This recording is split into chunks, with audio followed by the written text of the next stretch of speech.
Antes de iniciar con el video, les recomiendo ver el anterior en donde explicamos estos temas y a continuación se presentarán los siguientes puntos. Clase Scanner es una propiedad que nos permite leer datos insertados por teclado y esta puede ser convocada, pero primero debemos declararla. Después de la sección de Package, escribimos import java.util.scanner. Luego nos vamos al main y escribimos scanner más el nombre de la variable igual new scanner entre paréntesis system.in. Detalle: la primera S de scanner y la de system van en mayúscula y el system.in se usa para establecer el teclado como ingreso de información, y para aplicarlo declaramos una variable tipo entero. Luego le pedimos al usuario que ingrese el número y establecemos que la variable de tipo entero ingresada es igual a la variable del escáner, que es la que lee los datos del teclado. Colocamos un punto y luego next int, la i en mayúscula, y esta propiedad se encarga de recibir los números enteros. Luego imprimimos en pantalla y corremos el programa. Si queremos que la variable del escáner reciba otro tipo de valores, usamos los siguientes códigos. Ejercicio 1. Validar una cadena de caracteres. Iniciamos declarando la clase Scanner y su respectivo objeto para leer la variable. Establecemos una variable de tipo string, otra de tipo boolean con valor true y otra variable de tipo char. Y luego pedimos al usuario que ingrese su nombre y establecemos que la variable frase sea igual a la variable del escáner y colocamos .nextLine para que pueda leer la cadena de caracteres. Declaramos un for que se repetirá según la cantidad de caracteres de la frase y la propiedad .length aquí nos devuelve el número de caracteres de la variable. Colocamos la variable char y se preguntarán por qué le coloqué por nombre valor ASCII, porque este valor corresponde a cómo están codificados los caracteres, símbolos y letras dentro del dispositivo. La propiedad char add entre paréntesis i nos devuelve el carácter que está en la posición i de la variable frase. El valor de la i va a ir incrementando cada vez que se ejecute el for y se devolverán todos los caracteres para ser validados. Colocamos un if y establecemos que si el valor del carácter está fuera de este rango en el código ASCII, entonces es falso y se romperá el ciclo. Los valores del 65 al 90 van desde la A hasta la Z en mayúscula. Los valores de 97 a 112 van desde la A hasta la Z en minúscula. Y el valor 32 corresponde a la barra espaciadora. Es decir, que se aceptarán solo el abecedario completo en mayúscula, también en minúscula y la barra espaciadora.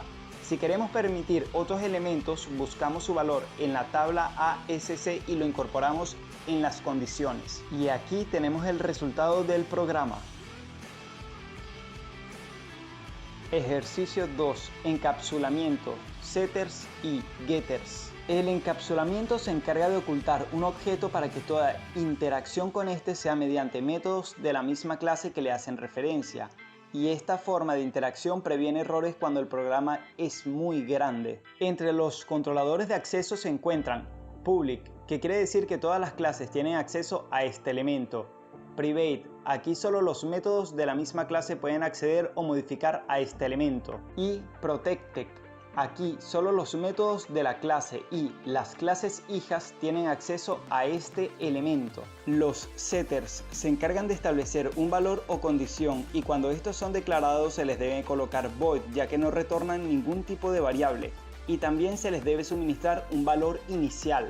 Getters se encargan de retornar el valor que estableció el setter y cuando se le es declarada se le debe asignar el tipo de valor que retorna, es decir que colocamos int si es entero, float si es flotante y string si es una cadena de caracteres, entre otros. Ahora vamos con la práctica. Declaramos el objeto del escáner y el objeto que usaremos para llamar a los elementos de la clase set y get. Declaramos la variable de tipo entero y le pedimos al usuario que ingrese un valor positivo y le suministramos este al set. Luego vamos a la clase de set y get. Declaramos una variable tipo int y que ésta sea privada y declaramos el set y le suministramos el valor entero de la clase.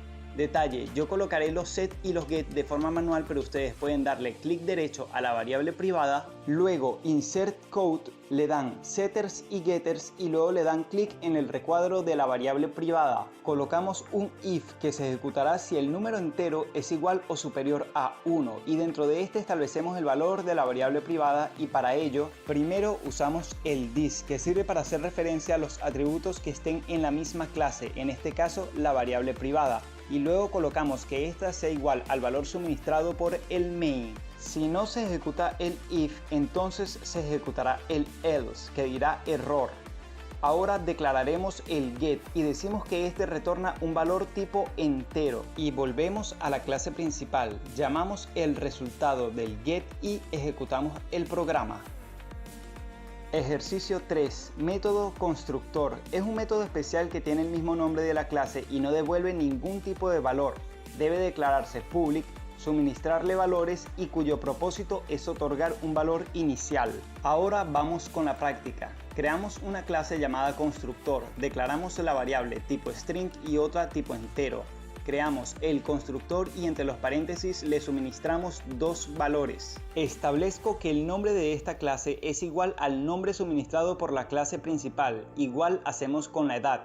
Creamos un método que no retorne valor, pero en sus enunciados que mencione el resultado del constructor. Ahora vamos a la clase principal. Creamos un objeto dentro de la clase constructor y, como detalle, debemos suministrarle los valores del método constructor, es decir, primero la variable nombre suministrado y luego la edad suministrada.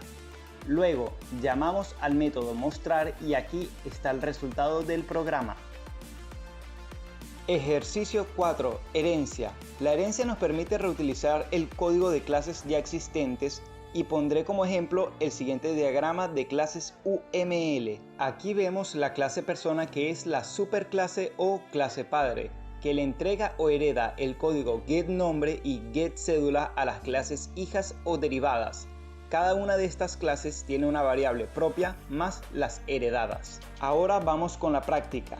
Creamos 4 clases, una llamada código principal, otra persona, otra desarrollador y la última alumno. Ahora vamos a la clase persona y declaramos las variables privadas nombre y cédula. Detalle, como estamos en herencia podemos utilizar el private o protected como modificador de acceso. Y la diferencia es que protected te permite usar la variable sin tener que emplear los set y gets, pero en este ejemplo yo voy a utilizar private, así como también los set y gets porque estos nos sirven como filtros contra errores. Ahora creamos el método constructor y establecemos que recibe dos variables, una nombre suministrado y la otra cédula suministrada. También decimos que las variables privadas son iguales que las variables suministradas. Y aquí podemos usar los set y gets para validar la información y evitar que hayan errores. Ejemplo, que coloquen por nombre 223. Pero en este ejercicio solamente utilizaré el get para hacerlo más sencillo. Uso el get para que la variable privada sea pública y ahora nos vamos a la clase desarrollador. Aquí en el nombre de la clase desarrollador escribimos extends persona, aclarando que esta clase es hija de la clase persona. Ahora creamos la variable privada y luego creamos al constructor y le suministramos los datos. Pero detalle, este constructor es diferente porque hereda código de la clase persona. Aquí declaramos la propiedad super y le entregamos el nombre de las variables heredadas. Esta propiedad quiere decir que las variables vienen de la clase super o clase padre, en este caso persona. Por lo tanto, para llegar aquí deben recorrer tanto toda la clase persona así como también los get y sets. Luego establecemos el valor de la variable privada que ésta sea igual al valor suministrado. Ahora creamos un método que muestre la información de esta clase y luego nos vamos a la clase alumno. Hacemos lo mismo pero cambiamos algunos nombres de las variables. Ahora, ya que estamos listos, vamos a la clase principal. Declaramos la clase Scanner y le pedimos una decisión al usuario, que si él es un desarrollador o si es un alumno, y en base a ello se mostrarán los datos en pantalla. Ahora, creamos un objeto dentro de la clase desarrollador llamada mostrar y le suministramos los datos a esta clase y aquí adentro de los paréntesis y pedimos la información del método datos desarrollador. Luego hacemos lo mismo en el caso de alumnos, pero cambiamos los datos. Ahora corremos el programa y este es el resultado. Ejercicio 5. Arreglos unidimensionales. Primero que nada, ¿qué es un arreglo? Es una estructura que nos permite almacenar datos del mismo tipo y durante la ejecución no se puede cambiar. Para ser declarado se le hace de la siguiente forma: el tipo de la variable más el nombre del arreglo y abrimos corchetes igual new, el tipo de valores que se va a almacenar y entre corchetes el tamaño del arreglo. En el ejemplo establecí que se almacenarán 3 valores tipo entero. Los arreglos siempre inician desde 0 y esta es su enumeración. Procedemos a rellenar las casillas de la siguiente forma: el nombre del arreglo, luego la posición, igual al valor añadido, aunque también hay otra forma más fácil de declararlo, que es el tipo de variable, abro corchetes, el nombre del arreglo, igual, entre llaves, los valores que vamos a asignar. Y para imprimirlos en pantalla hacemos un ciclo for que se repetirá la misma cantidad de veces que valores almacenados en el arreglo. Para ello, en la condición colocamos el nombre del arreglo .length. La propiedad length nos devuelve el tamaño del arreglo. Luego colocamos el comando para imprimir en pantalla y ponemos el nombre del arreglo y la variable i entre los corchetes. Ejecutamos el programa y aquí está el resultado. Ejercicio 6. Arreglo unidimensional dinámico. En este ejemplo el usuario dirá el tamaño del arreglo e ingresará los valores. Iniciamos declarando una variable tipo entero, creamos un objeto de la clase Scanner y le pedimos al usuario ingresar los datos y establecemos que la variable tipo entero sea igual al objeto del scanner.nextInt, que recibirá los números ingresados por el usuario. Creamos un arreglo llamado números y el tamaño del arreglo será igual a la variable de tipo entero ingresada por el usuario. Luego creamos un for que se repetirá el mismo número de veces que los valores que desea ingresar el usuario y dentro de este for imprimimos los valores en pantalla y colocamos la variable i más 1 para enumerar las casillas. La suma de i más 1 solamente se ejecutará una vez en el programa, que será la primera vuelta del for. Luego colocamos el nombre del arreglo, la variable i que indica la posición. Luego se ingresarán los números de tipo entero que colocó el usuario y cada vez que se ejecute el for, este se desplazará a lo largo del arreglo e ingresará los datos en cada casilla. Ahora creamos otro for y este está fuera del otro, pero tiene la misma condición. Este tiene un detalle muy particular, que se repite la misma variable i, pero el programa no presenta error ya que este valor es local, quiere decir que solamente existe dentro de este for. Ahora mandamos a imprimir en pantalla el arreglo y aquí está el resultado del programa. Ejercicio 7. Matriz o arreglo bidimensional estático. Una matriz es similar a un arreglo con la diferencia que tiene filas y columnas y nos permite almacenar más cantidad de datos. A continuación presentaré gráficamente la enumeración de las posiciones. Como detalle, una matriz es considerada como un arreglo de arreglos. Ahora vamos con la práctica. Declaramos una variable tipo int y le colocamos nombre y abrimos y cerramos 2 veces corchetes. El primer corchete corresponde a las filas y el segundo corchete a las columnas. Luego colocamos igual, abrimos llaves y dentro de estas volvemos a abrir llaves. Ingresamos 2 valores, el primero 20 y el otro 30, que corresponden a las filas. Cerramos llaves y volvemos a abrir llaves. Estas van a corresponder a las columnas. Ingresamos 2 valores y volvemos a cerrar llaves. Y cerramos las llaves principales ahora. Ahora creamos un for con las siguientes condiciones. Este for corresponde a las filas. Y luego creamos otro for idéntico pero con la variable j dentro de este, el cual corresponde a las columnas. En este mandamos a imprimir los valores de la matriz, pero aquí hay un detalle. El comando imprimir pantalla le borré el ln para evitar el salto de línea, para que se vea más estético, así como también le agregué unos corchetes entre las comillas. Luego, al final del primer for, colocamos imprimir en pantalla y corremos el programa y aquí está el resultado. Ejercicio 8. Matriz dinámica. En este ejercicio el usuario ingresará el número de filas así como también de columnas y el valor que desea ingresar. Ahora vamos con la práctica.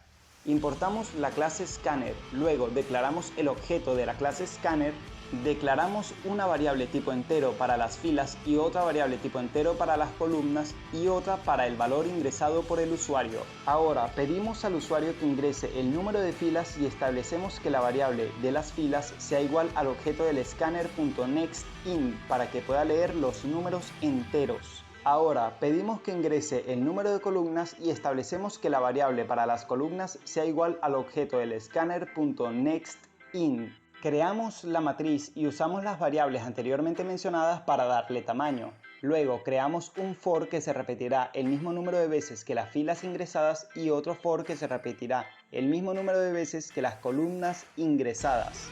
Ahora le pedimos al usuario ingresar el valor deseado y establecemos que la matriz guardará esta información en la fila I y en la columna J. La variable ingresada por el usuario será igual al objeto del scanner.nextIn.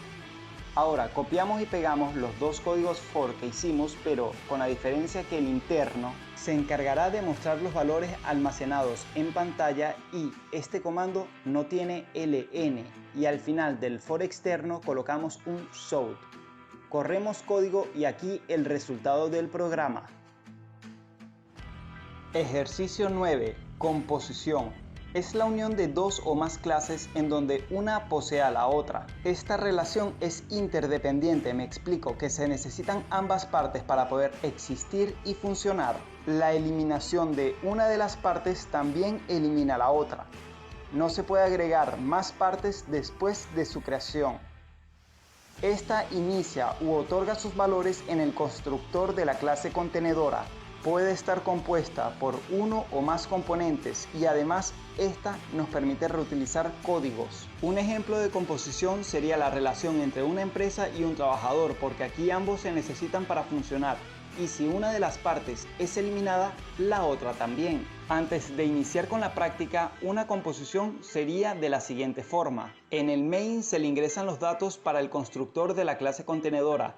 En la clase contenedora se le ingresa la información como parámetro al constructor y se le envía a la clase componente. Aquí se arma el paquete de datos y se le devuelve a la clase contenedora, y de aquí el resultado se le devuelve al main. Ahora vamos con la práctica. Creamos tres clases, la primera trabajador, la otra empresa y luego el main o código principal. Ahora vamos a la clase trabajador. Aquí declaramos sus valores privados, su constructor, le suministramos los datos al constructor y le otorgamos los valores a las variables privadas. Luego hacemos un método mostrar y vamos a la clase empresa o clase contenedora. Creamos una variable de tipo trabajador llamada datos trabajador y esta variable nos permite llamar métodos de la clase trabajador y además es una copia del constructor de la clase trabajador. Ahora le asignamos los valores enviados desde el main y le decimos que los envíe al constructor de la clase trabajador. Y creamos un método llamado mostrar que imprime en pantalla el resultado de la clase trabajador. Ahora vamos al main. Creamos un objeto en la clase empresa, le asignamos los valores que pide el constructor de la clase empresa y luego llamamos el método mostrar de la clase empresa. Corremos el programa y aquí está el resultado. Ejercicio 10. Agregación. Esta es similar a la composición con la diferencia que una clase no posee a la otra. Además, su constructor inicia vacío. Tiene un método para agregar más elementos y si se elimina la clase contenedora, los componentes pueden seguir existiendo. Por ejemplo, la relación entre una empresa y sus clientes. Aquí, si se elimina la empresa, las partes que vendrían siendo los clientes pueden seguir existiendo. Una breve explicación del siguiente código sería que en el main se crea el objeto contenedor de los datos y se le asigna un espacio que ocupará en la clase empresa. Vamos a la clase cliente y creamos dos variables privadas y le suministramos los valores enviados por el main y luego hacemos un método mostrar. Vamos a la clase empresa, creamos un arreglo de tipo cliente llamada clientes y otra variable tipo entero que será nuestro contador. En el constructor de la clase empresa asignamos el contador con un 0 y asignamos un máximo de clientes que se pueden registrar. Creamos un método llamado agregar clientes que recibe del main el nombre del objeto que contienen los datos del cliente. Le colocamos un if que se ejecutará hasta que el contador sea igual al número de clientes a recibir. Adentro del if, establecemos que el arreglo clientes en la posición que tenga el valor del contador se le asignará la cápsula de información enviada por el main y se le sumará un 1 al contador. Creamos un método llamado mostrar que devolverá el número de clientes registrados y un for que imprimirá en pantalla el contenido de los arreglos. Vamos a la clase main y creamos unos objetos de la clase cliente que contendrán la información que pide el constructor de la clase cliente. Luego creamos un objeto de la clase empresa y le decimos que asigne la cápsula de información al método agregar cliente y luego llamamos al método mostrar para imprimir en pantalla. Corremos código y aquí está el resultado. Si quieres apoyar al canal para más contenido de calidad, te dejo un link en la descripción y gracias por tu atención.